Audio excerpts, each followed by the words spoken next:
जैन साथियों, आप सभी का स्वागत है सुबह क्लासेस में। आज के वीडियो में हम लोग देखने वाले हैं क्लास 10th का इकोनॉमिक्स। ये चैप्टर नंबर दूसरा हो जाएगा, जिसका नाम है राज्य एवं राष्ट्र क्या है।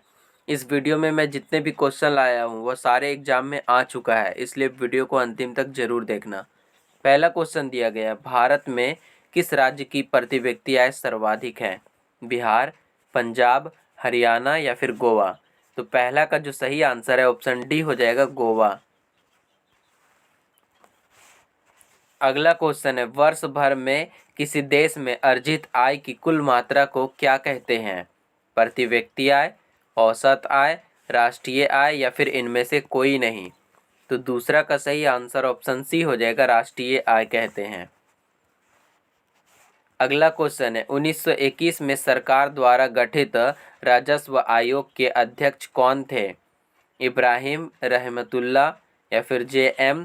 किन्स या फिर जमशेद जी टाटा या फिर घनश्याम दास बिड़ला। तो तीसरा का सही आंसर ऑप्शन ए हो जाएगा, इब्राहिम रहमतुल्ला थे। अगला क्वेश्चन है, निम्न में से किस विधि के अंतर्गत उत्पादित अंतिम वस्तुओं के मूल्य को जोड़कर राष्ट्रीय आय की गणना की जाती है?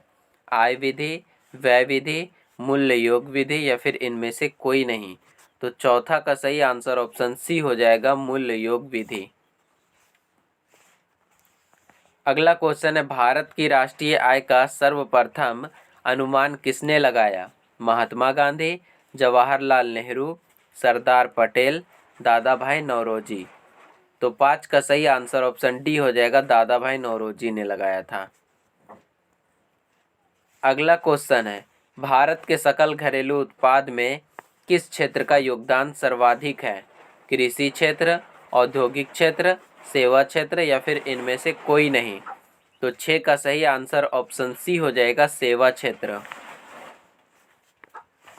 अगला क्वेश्चन है, निम्नांकित में कौन हमारे रहन सहन के स्तर को प्रभावित करता है? राजकीय आय, राष्ट्रीय आय, प्रति व्यक्ति आय या फिर इनमें से कोई नहीं। तो 7 का सही आंसर ऑप्शन सी हो जाएगा, प्रति व्यक्ति आय। अगला क्वेश्चन है, भारत में वित्तीय वर्ष कहा जाता है 1 जनवरी से 31 दिसंबर तक, 1 जुलाई से 30 जून तक, 1 अप्रैल से 31 मार्च तक, 1 सितंबर से 31 अगस्त तक। तो 8 का सही आंसर ऑप्शन सी हो जाएगा, 1 अप्रैल से 31 मार्च तक। अगला क्वेश्चन है, बिहार के किस जिले का प्रति व्यक्ति आय सर्वाधिक है? पटना, गया, शिवहर या फिर नालंदा। तो 9 का सही आंसर ऑप्शन ए हो जाएगा, पटना। अगला क्वेश्चन है, दादा भाई नौरोजी ने सर्वप्रथम राष्ट्रीय आय का अनुमान कब लगाया था? 1868, 1968, 1878, 1998। तो 10 का सही आंसर ऑप्शन ए हो जाएगा, 1868। अगला क्वेश्चन है, प्रत्यक्ष कर के अंतर्गत निम्न में से किसे शामिल किया जाता है? आयकर, उत्पाद कर, बिक्री कर या फिर इनमें से कोई नहीं। तो 11 का सही आंसर ऑप्शन ए हो जाएगा, आयकर। अगला क्वेश्चन है, 2008 से 9 के अनुसार भारत की औसत प्रति व्यक्ति आय है तो कितना है? 12 का सही आंसर ऑप्शन बी हो जाएगा, 25,494 रुपये है। अगला क्वेश्चन है, उत्पादन एवं आय गणना विधि आर्थिक दृष्टिकोण से है सहज, वैज्ञानिक, व्यवहारिक या फिर इनमें से सभी। तो 13 का जो सही आंसर है ऑप्शन डी हो जाएगा, इनमें से सभी। अगला क्वेश्चन है, कार्यों के बदले में जो पारिश्रमिक मिलता है उसे कहते हैं व्यय, आय, पूंजी या फिर इनमें से सभी। तो 14 का सही आंसर ऑप्शन बी हो जाएगा, आय कहते हैं। अगला क्वेश्चन है, बिहार में किस जिले की प्रति व्यक्ति आय सबसे कम है? नालंदा, रोहतास, सिवान या फिर शिवहर। तो 15 का सही आंसर ऑप्शन डी हो जाएगा, शिवहर।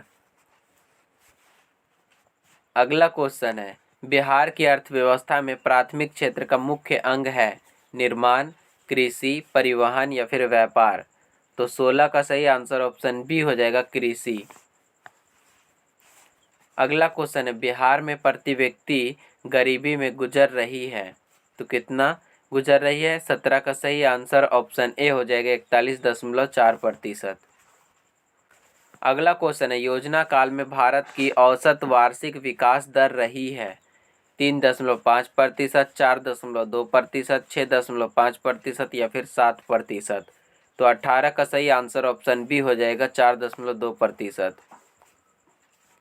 अगला क्वेश्चन है, बिहार की आय में सर्वाधिक योगदान होता है कृषि क्षेत्र का, औद्योगिक क्षेत्र का, सेवा क्षेत्र का या फिर इनमें से कोई नहीं। तो 19 का सही आंसर ऑप्शन सी हो जाएगा सेवा क्षेत्र का। अगला क्वेश्चन है, राष्ट्रीय आय का अर्थ है सरकार की आय, सार्वजनिक उपक्रमों की आय, पारिवारिक आय या फिर उत्पादन के साधनों की आय। तो 20 का सही आंसर ऑप्शन डी हो जाएगा उत्पादन के साधनों की आय।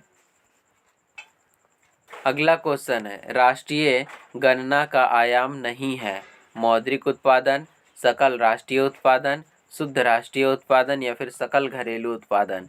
तो 21 का सही आंसर ऑप्शन ए हो जाएगा मौद्रिक उत्पादन। अगला क्वेश्चन है, राष्ट्रीय आय जाना जाता है आय गणना विधि, व्यावसायिक गणना विधि, उत्पादन गणना विधि या फिर उपर्युक्त सभी के द्वारा। तो 22 का सही आंसर ऑप्शन डी हो जाएगा उपर्युक्त सभी के द्वारा। तो आज का वीडियो यहीं तक समाप्त होता है, मिलते हैं हम लोग कल के वीडियो में।